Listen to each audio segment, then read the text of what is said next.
once again, my lovely internet friends, welcome back to the Nerd Loft. I'm probably going to keep this one a relatively short one because, to give a little bit of context, we are in the middle of a heat wave at the moment, and recording anything in this space for too long a time basically makes me look like I've just stepped out of the shower with all of my clothes on. Not that I'm, wearing all that many, shall we say. So the latest installment in Marvel's Phase 4, and the fourth Thor film, or Thorth film, of the franchise has been released, but is it starting to tread some similar ground as before, or are there new ways of injecting new life into this character that has been with us since the start of Marvel's Phase 1? Let's get into it. Thor: Love and Thunder is the fourth Thor film, try saying that really fast, to be released from the Marvel Cinematic Universe, and it's also the second Thor film to be directed by Taika Waititi, who is probably well known at this point for having completely redirected the character of Thor in the Marvel Cinematic Universe.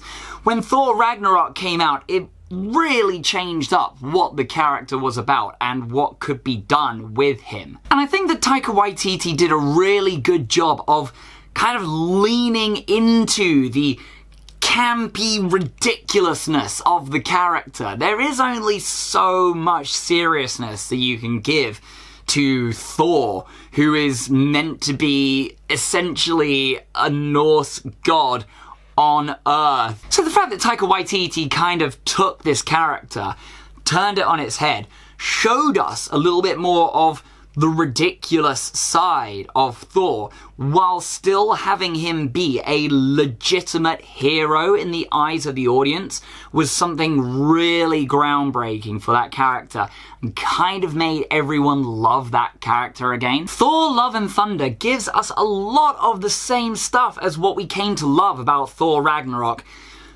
I don't feel like it might give us a whole lot more. So essentially there are a lot of long-running jokes in the film. There is more Thor, there is more Korg, there is a recap at the start of what Thor had done sort of leading up to this point, including Avengers Endgame and where he is now. We kind of pick up with him being a part of the Guardians of the Galaxy and going on these epic space quests. It's very much in keeping with that Flash Gordon kind of style that Thor Ragnarok had. Or as I like to call it, Flash Thorden. Yes. And you kind of get that sense right at the start as well, because he's very much in line with the Guardians of the Galaxy doing these epic space quests. There is a moment at the start where they kind of bring him in as their big guns when they're losing the fight, and he does some utterly ridiculous stuff to kind of level the playing field, as it were, including the Van Damme leg splits, which, I'll admit, I laugh pretty heavily at that. I don't think that's a joke for everyone, but when you take into consideration that, yes, it makes sense that there is sort of a Van Damme campiness about the fighting of this character. But what I will say is that some of the jokes did start to wear thin a little bit after a while. There are some jokes that kind of keep coming up and recurring throughout the film that we kind of, after a while, I ended up going, okay, we get it, this is meant to be a comedy film and not so much of an action film, but at this point it's kind of reminding us a little bit too much. I'm talking mainly about the whole joke of his goats, Tooth Gnasher and Tooth Grinder, and the fact that they're just constantly screaming the goat scream that everyone was so into memeing a few years ago now. And it's like, okay, the first time it happens, yeah, that's quite funny. And every so often it happens, and there's a little bit of a beat to it happening, and it comes in, and it's like, okay, that's still funny. But then there are other times where it's just constantly on the go, and it's like, alright, we kind of get it at this point. we know. And even though I love the character and I find him hilarious in everything that he's been in, and I think that Taika Waititi does him and portrays him so well, I do think that there were some moments with Korg where he was being the comic relief in a moment that didn't necessarily need to have the comic relief. And that's either because A, it didn't need to be a scene that had to be broken up with comic relief, as Marvel tends to do sometimes, or B, it already was a comedic scene and it's just adding layer upon layer of the cake, and it's kind of getting a little bit too big and might topple over. And that's no slight on Korg as a character. I still love the character of Korg. I'm just saying that sometimes with a character like that, it's better to have them say less, and when they do say something, have it be super impactful, as opposed to them just being like a joke conveyor belt with them just constantly coming out. Now, I think that one of the most notable returns in the film is Natalie Portman, who returns as Jane Foster, this time taking on the mantle of the mighty Thor. Now, I don't think this is too much of a spoiler to say, because it's obvious from very early on the route that they take with this character, and if you know anything about her character from the comic books, you know that this is kind of the direction that her character was going in. That being said, if you have absolutely no idea, maybe plug your ears for a couple of seconds. They do go down the route of Jane Foster being a cancer patient in this film, which I didn't necessarily think was brave, because that is part of her character. However, I was quite surprised that they established it so early on. I was kind of wondering that they might just have her come back as Mighty Thor and then have it revealed later on in the film when Thor learns about it that actually this is the case and this is what she's going through this whole time. Needless to say, she has returned as the Mighty Thor. Mjolnir now answers to her with a whole heap of brand new powers, because Mjolnir still canonically got shattered apart into little bits, but she has the ability to control all of these pieces and reforge it into the hammer, and the hammer can kind of shatter apart and come back together. It's a pretty cool power to have. And as Mighty Thor, I think she does a really, really good job. I think that another ongoing joke that wore a little thin was her looking for a catchphrase as the Mighty Thor, and I thought that wore thin a little bit. But other than that, I think Natalie Portman did a really, really good job in this new status quo of her being a superhero as well.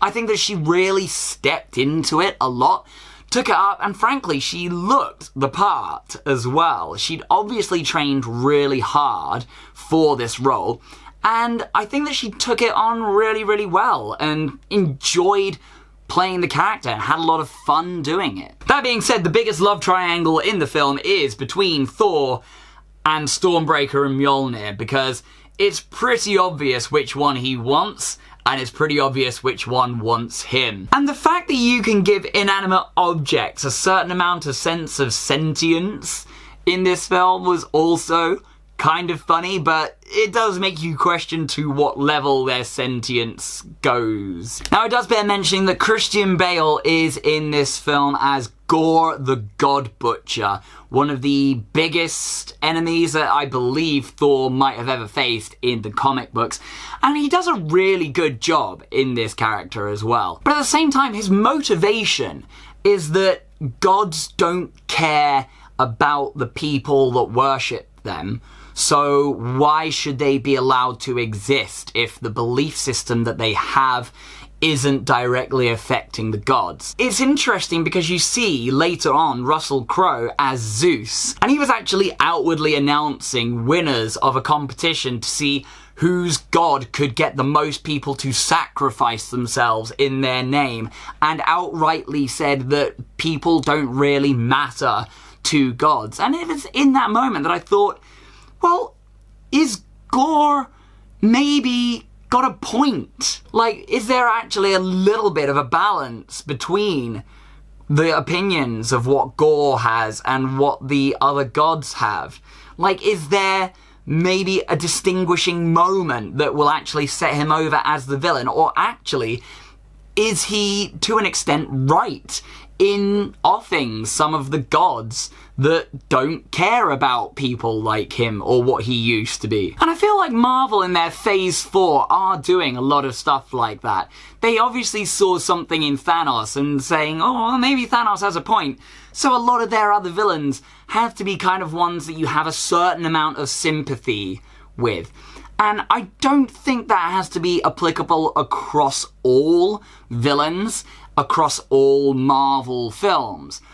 But it does also mean that two-dimensional villains that are just, I'm a villain, I'm doing this bad thing because I can, become a little bit more bland. And ironically, these are villains that we kind of saw in some of the lesser well-rated Marvel films, like the second Thor film. Overall, though, I think that without spoiling the film too much, I do feel like my biggest problem with Thor Love and Thunder is that they introduced some concepts that would be really, really great as new status quos for the Marvel Cinematic Universe.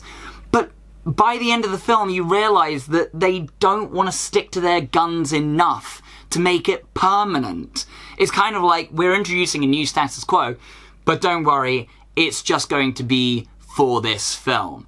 And people get power sets, and introductions of characters, and new storyline concepts, and new status quos throughout the film that would be like, this is going to be really interesting going forward. And then by the end of the film, it's kind of reset a little bit.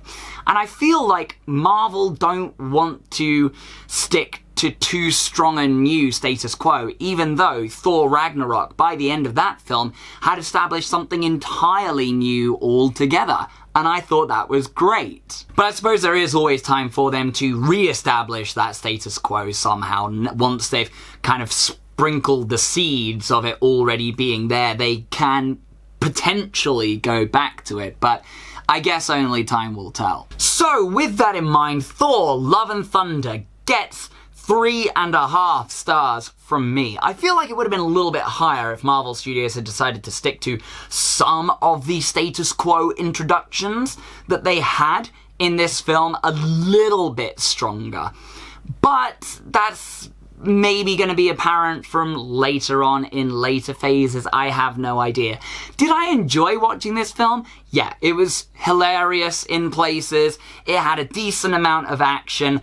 I feel like it wasn't giving us too much that was new from Thor Ragnarok, so I do still feel like because of the energy and the pacing that Thor Ragnarok had, that's probably still my favourite Thor film. I do feel like this one is pretty close behind it, and I still believe quite strongly that Taika Waititi is probably the best person to have this particular character in the hands of. Do I think it's the best Marvel film of Phase 4? Probably not. I still think that Spider-Man No Way Home and Shang-Chi are absolutely top tier for this phase. I reckon it's probably somewhere around the middle. That being said, I will say it's definitely the best film to come out since Spider-Man No Way Home, and that just means that it's better than Doctor Strange 2, so there we go. So, Thor Love and Thunder, have you seen it? What did you think about it? What was your favourite moment or new status quo introduction of the film? Would you watch another fifth Thor film? And if so, what do you think you would like to see happen in it? All comments welcome in the comments section below.